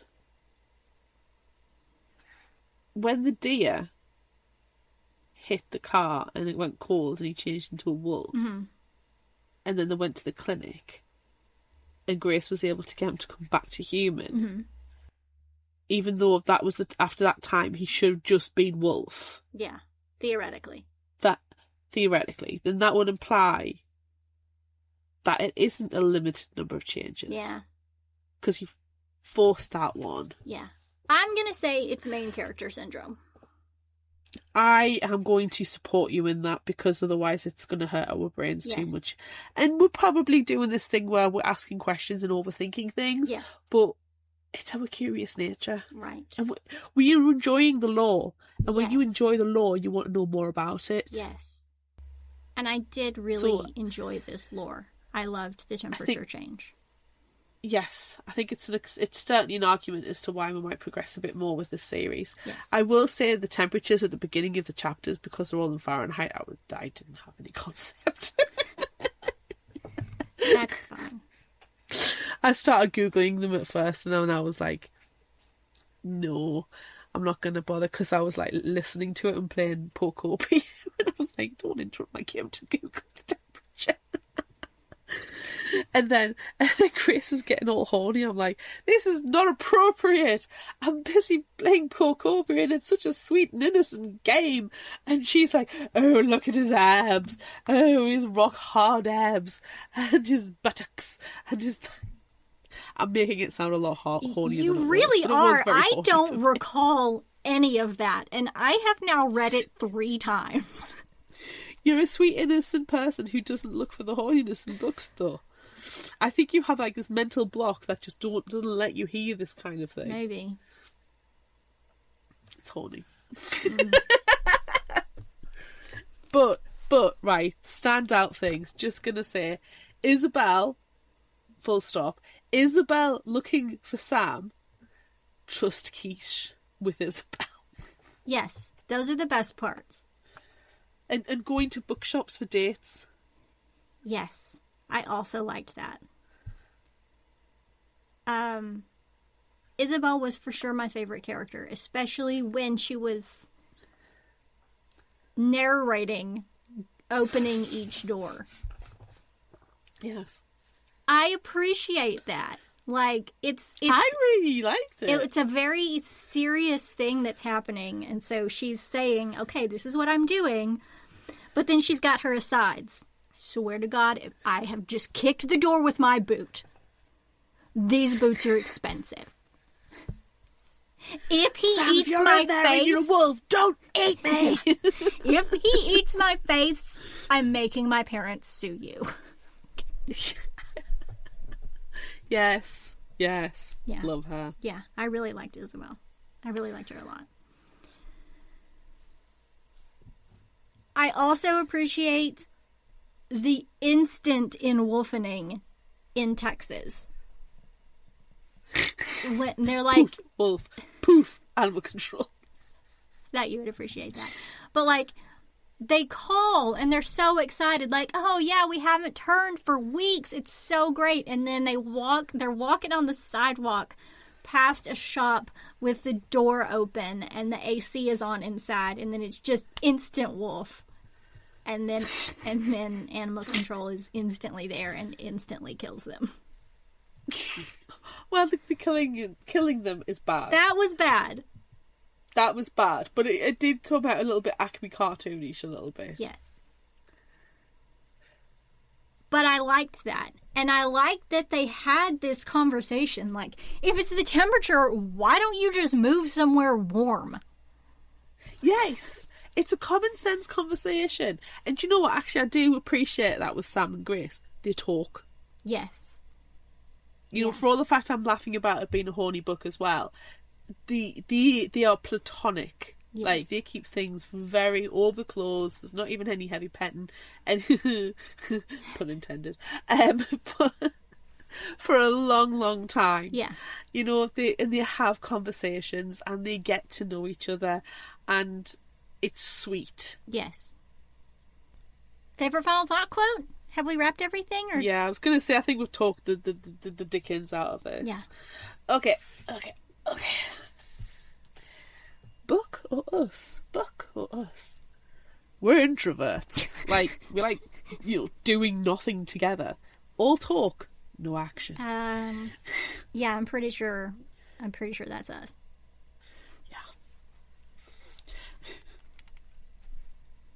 I'm trying to make you think I'm a decent person. Telling you I saw you naked while I was another species does not help my case.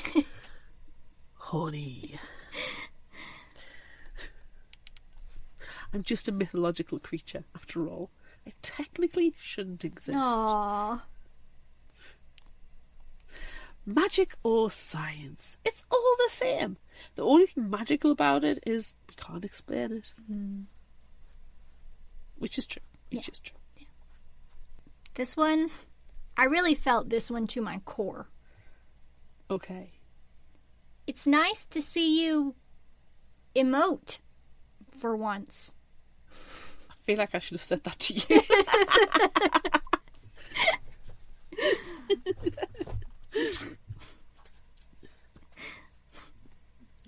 I also, like this, listening to this for the first time actually made me laugh out loud. So maybe I did emote for once. Hello, Grace's parents. I'm Grace's boyfriend. Please notice the chaste distance between us. I am very responsible and have never had my tongue in your daughter's mouth. Like, how cute are you, Sam? Okay. You adorable little Labrador. Okay, now I've got some more emotional ones. I'm emoting. Oh, you're going to emote, okay. I know, I am emoting. For once in my life, I was here and nowhere else. Ooh. And then finally, as the hours crept by, the afternoon sunlight bleached all the books on the shelves to pale, gilded versions of themselves and warmed the paper and ink inside the covers so that the smell of unread words hung in the air. Turn that into a candle.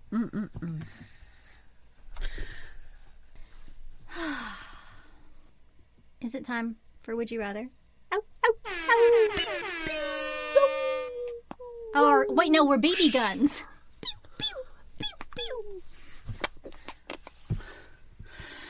Okay, we asked on social media, would you rather be a digital clock or a snow clock? Sorry about that question, by the way. It came with a good quote, so I'll let you off. On Facebook, 54% said globe. In the book club, 57% agreed with snow globe. And on Instagram, it was 100% snow globe. Snow globes. Trina Reeds on Instagram said, I'd rather be a pretty snow globe full of memories than a dull but functional clock.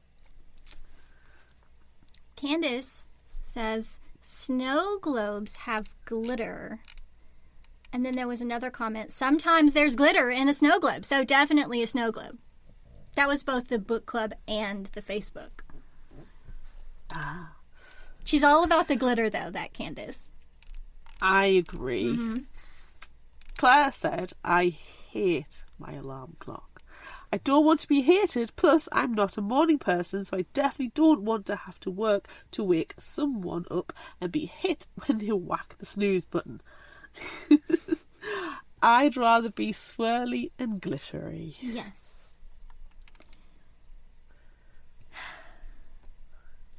Constance, superfan Constance, has clearly not caught up with our episodes because she yes, that's why we challenged her. She did not share a voice clip.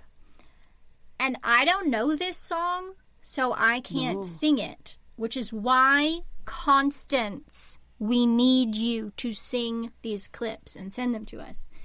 But her comment is, battling thumbs, pieces of gum, all I want is a digital clock, clothes on the floor, radio on, got a poster stuck to the wall. So she's clearly a digital clock. I don't know. I will say, even though I left it out of the summary because poetry is annoying to me, Sam is writing lyrics throughout the entire book, and Sam's lyrics better than whatever this is. Yeah, that makes no sense to me. I'm not down with the kids when it comes to music, and yeah, I'm scared of what it will be if I look it up. But I don't recall those lyrics. I don't recall knowing them. No, I'm just going to skip over it and go to Brie instead. Either case, I'm a paperweight with extra features. I'd rather help someone keep track of time than get shaken around whenever somebody gets bored. And what if they drop me? Glass doesn't hold up nearly as well as industrial-grade plastic. Emily says, I would be a digital clock because I strive to be synced up with society with as much perfection as I can muster. I love it. And Cody, I do, it's a good one. Cody said, I'm going with clock because shaking makes me dizzy, lol. I appreciate the honesty. Yeah. I haven't had a digital alarm clock in years. Yeah, if the question was analog clock, then I would have chosen clock. Because I love my clocks, and I love my watches, and I'm soothed by the ticking sound. No. Oh, my watch that I'm currently wearing doesn't have a second hand. I was going to hold it up to the microphone and let us hear it ticking, but this one doesn't have a second hand. I'm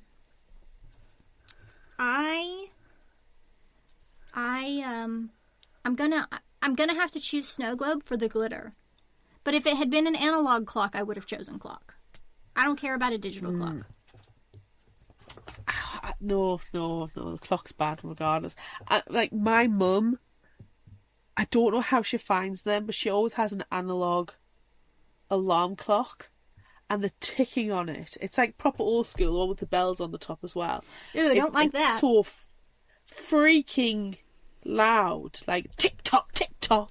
And then when the alarm goes off, it's so freaking loud. Like when I was little and I would sleep in my mum's bed when I was poorly because I had a cabin bed, so to go to the bathroom and stuff, it was a little bit awkward if I was poorly. I couldn't, it was horrible. I hated it. Like, drove me crazy. But on top of that, she also has a digital clock. Is my mum a psychopath? No. No. Nature-nurture debate's kicking in there. So no to clocks. I hate the sound. I used to have to cover clocks when at work, so I wouldn't clock watch because I was just desperate to not be there. And even there's a quacky one on the phones. And it goes, wah, wah, wah. I forced the husband to change it because I hated it. Because every morning I was waking up going, shut the fucking dog up! That's not how you want to wake up in the morning. No. So I'm not being a clock. That sets the tune. And the tone. It sets the tone for the day. Or the tune for the day. It could be a duck tune. Yeah, it does. So, no, I like quiet and it kind of ramps up a little bit. But no, I can't, no. Do not want to be a clock because I'm not a morning person like Claire says. No. I'm going to be a snow globe, and I'm not just going to be any snow globe. I'm going to be a really cool snow globe that it sits on the shelf and looks cool, and it's really adventurous and dynamic and very, very cool. I've got a one, literally I'm facing it, and it's a Disney villains one. It's all the villains, and it's got the evil queen in the middle. She's bespelled in glitter as well. And yeah, I'm going to be that. I've got a really cool New York City one that we got when we were in New York. Snow globe Christmas ornament that sits on for the Christmas tree. We got for I think it's Rockefeller Center. It's very cool. So yeah, I'm going to be a snow globe because they're cool. Yeah, I'm going to be a snow globe because of the glitter. Glitter, adventurous, dynamic, not hated. I like and clocks, don't force you to go to work. But they make you go to work on a morning.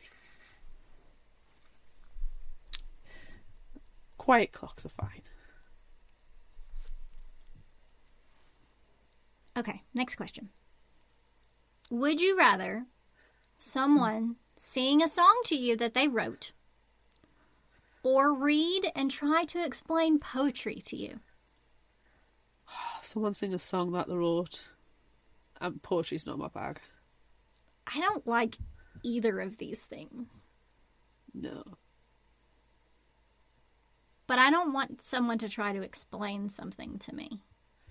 No. At least the song that they wrote is creative and they're expressing themselves. Yeah. I just would get secondhand embarrassment. But was it really good? That's fine, but I don't know. I don't like either one of them. I'm going to choose... What if Mariah Carey came up to you and she was like, I'm going to sing my latest song to you so you can see if it passes your trust test? Well, that's something. I don't know. I'm going to say sing a song that they wrote because I don't care for poetry. Weird Al Yankovic comes up to you and says, Amanda, do you want to hear my latest song? Yes, Weird Al Yankovic, I do want to hear your song. And I will in concert in a couple of weeks. Do you feel embarrassment? Oh. No. That's fine. What I think you'll find this line of poetry is an iambic pentameter. No, do not explain what they mean. The use of the comma here. Oh, no, if we're talking about grammar, okay. Fine with that. I've released the nerd.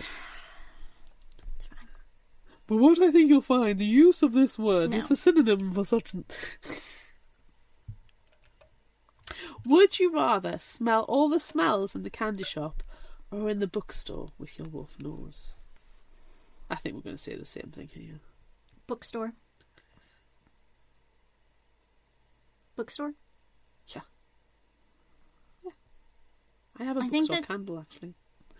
The smell in the candy shop would be too, like, cloying. Sickly sweet. Mm-hmm. Too much. Yeah. Yeah, so I'm going to go with bookstore. Same. Would you rather be a teenager living with parents who clearly don't care about you at all, or with a family that mostly does care, but they also wolf-napped and enwolfened you? It's the wolf napping. It's the wolf napping. Yeah. I'm going to say a teenager living with parents who clearly don't care about you at all, because I'll just get on with things. Yeah. It's the wolf napping that I'm struggling. They can care, but at the end of the day... At the end of the day, they kidnapped you and turned you into a werewolf against your will. And because they enwolfened me, that made my parents criminal? Yeah. Because otherwise they wouldn't have tried to murder me. I mean, there's obviously something wrong with the parents if the, first option is let's shove them in the bath and try and murder them for being possessed. Yeah. But it feels like you've pushed them to that by enwolfening me after kidnapping me. Yeah. There's a lot of baggage, okay? There's too much baggage. So let's just have neglectful parents who define YA in literature. Yeah. And just, have their checkbook to go and buy cars with. Yeah, I agree.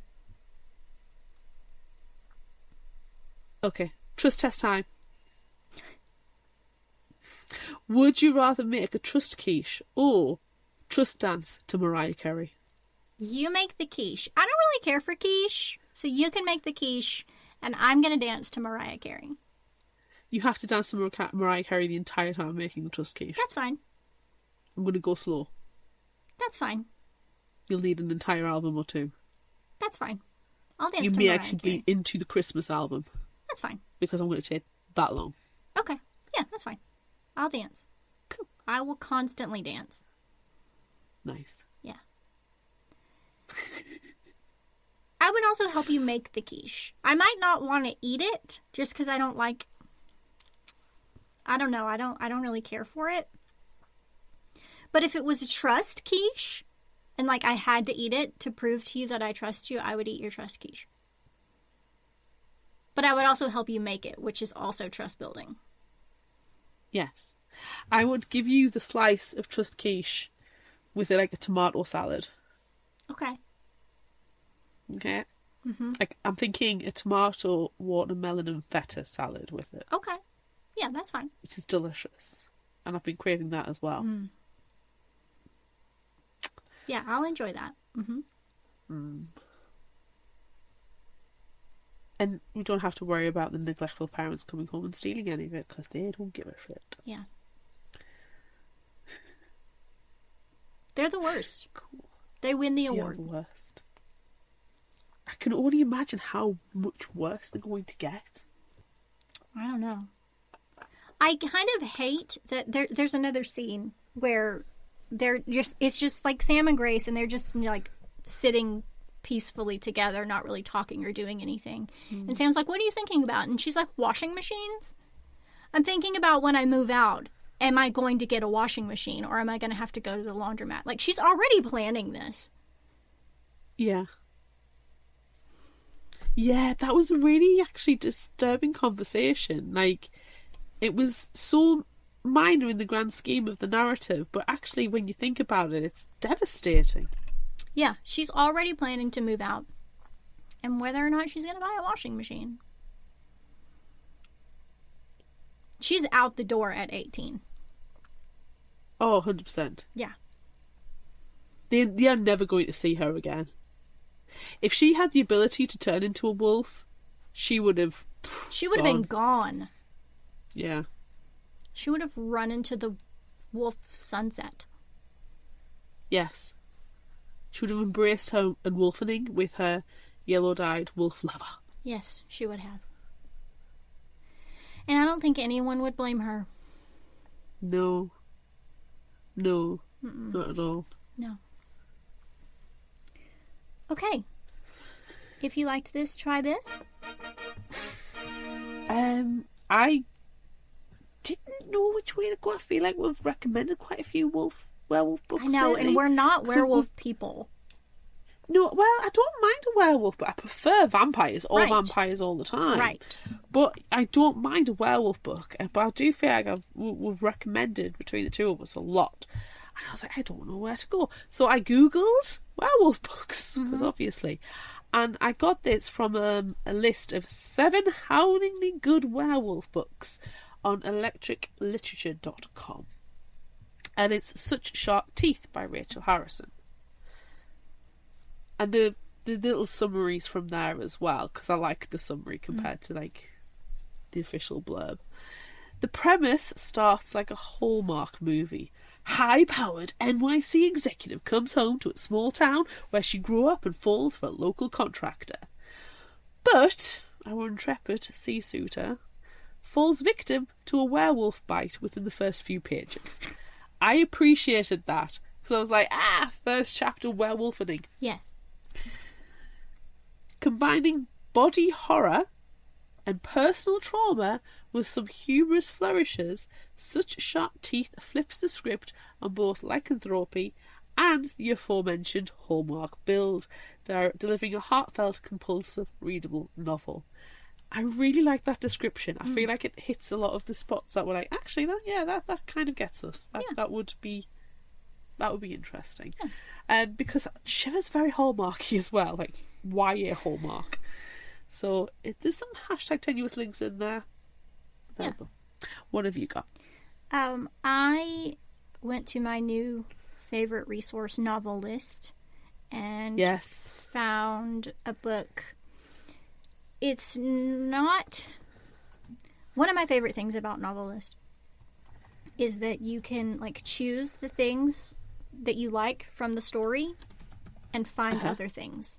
So at first I tried like YA romance, werewolves, something else. And I didn't get any that I really wanted to share. So then I tried several different combinations and I ended up with this one. It's called Haven by Mary Lindsay. And this one is just, it's shapeshifter, not necessarily a werewolf. And then doing further research led me to something else that I will share after I share the summary. We all hold a beast inside. The only difference is what form it takes when freed. Rain Ryland has never belonged to anywhere. He's used to people judging him for his rough background, his intimidating size, and now his orphan status. He's always been on the outside looking in, and he's fine with that, until he moves to New Wurzburg and meets Frederique Burkhardt. Freddie isn't like normal teen girls, though, and someone wants her dead for it. Freddie warns he'd better stay far away if he wants to stay alive, but Rain's never been good at running from trouble. For the first time, Rain has something worth fighting for, worth living for, worth dying for. This is a Beauty and the Beast, but the girl is the beast. Love it. Yeah. Oh, I like that. Yeah. I like that. Yeah. Nice. Oh, I fancy that. Oh, we should have like a reverse month as one of the themes for 2026. I don't know how to word it. 27, 28? Oh, 27. Oh my god, no, hold on. We are in 2026. Yeah, we're halfway through 26. What is time? Yeah. What is time? Add it to the list of 27, which I think maybe has 27 months already. I actually don't know if 2027 has much because we've been a bit calm actually about. You know what things. It is that 2026 had like 40. So we have plenty to spread out for the future. We do. We have some we can go back to. But we do need to add this one to the list. Reverse. It's added. Psychology. Reverse psychology. Okay. Okay, do we have a new indie spotlight as I'm adding this to the list? We do. This one doesn't really have any hashtag tenuous links with our werewolf book, but I've actually had this one for a while to share, and I just couldn't really find a good comparison to share it. So I'm just sharing it here because it's coming out soon. So I didn't want to miss it. So we're sharing it now. It's called When Squirrels Fly by D.E. Carr, and it comes out July 28th. When Allie Caldwell gets a rambling middle-of-the-night call from her very excited Aunt Mel, she initially curbs her concern. Her aunt has always been a bit eccentric, after all. But when Mel disappears before telling anyone what has her so worked up, Allie drops everything, even her better judgment, to fly to Ann Arbor and find her. In the ensuing days, Allie inexplicably ignores her gut instinct and some weird dream-based warnings from angry flying squirrels and accepts help in the search from her aunt's handsome, enigmatic neighbor, George Bennett. In order to discern how virtual reality goggles, innovative migraine research, hidden treasure, attack drones, and a neighborhood trellis are all connected to the case, they'll need to survive bungled bids of help from Allie's well-meaning brother, hidden agendas from multiple neighbors, constant interruptions from Mel's iterant chihuahua, and his exuberant pit bull puppy pal, and even some attempts on their lives. It sounds so ridiculous and fun, so I had to share it. Yes, I like it. Yeah. Nice. Yes. Okay. That's it for this episode of Fictional Hangover. I'm Amanda. I'm Claire. Join us next time as we discuss 5 Dark Fates by Kendara Blake. We're at the end. It's the last one. But Amanda, what are we reading after this for book club? After this, we're going to dip into the world of Divergent. Oh no. Yikes. My only experience with Divergent is what's been on the movies. So my expectations are low. I will just remind everyone that I wanted to throw book 3 out of the window when I was reading it, and I was reading it on an airplane. So throwing it out the window would have also ended my life, and I was okay with that. Wow. Okay, I'm just going to bring a quote to mind. This brings a recent quote to mind. It's nice to see you emote for once. Oh, it's not going to be pretty. It's not going to be rage reading. Yes. We're going to be rage reading. We're going to be rage reading. We haven't done a rage read in so long. I'm so excited. But the reason why, and this is a new development really, with us covering Divergent. We did not have prior plans on doing Divergent after finishing the 3 Dot Crown series by our wonderful and favorite Kendara Blake. But Veronica Roth has, within the past couple of months, announced that she's doing another book in the Divergent series, and it's not just like she has a couple of spin-offs that are like retellings or whatever from 4's point of view.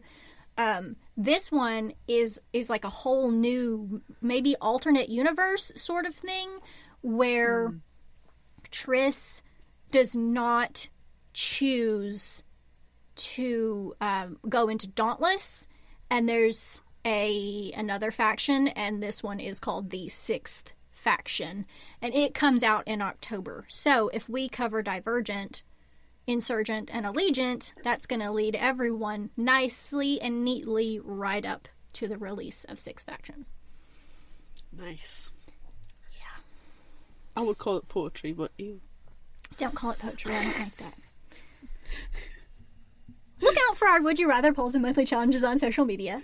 Don't forget about our book club on Discord. Be sure to visit our shop on Redbubble at fictionalhangover.redbubble.com for all your favorite Fictional Hangover themed merchandise, and become a patron of ours on Patreon at patreon.com/fictionalhangover. Until next time, remember, the only cure for a fictional hangover is another book.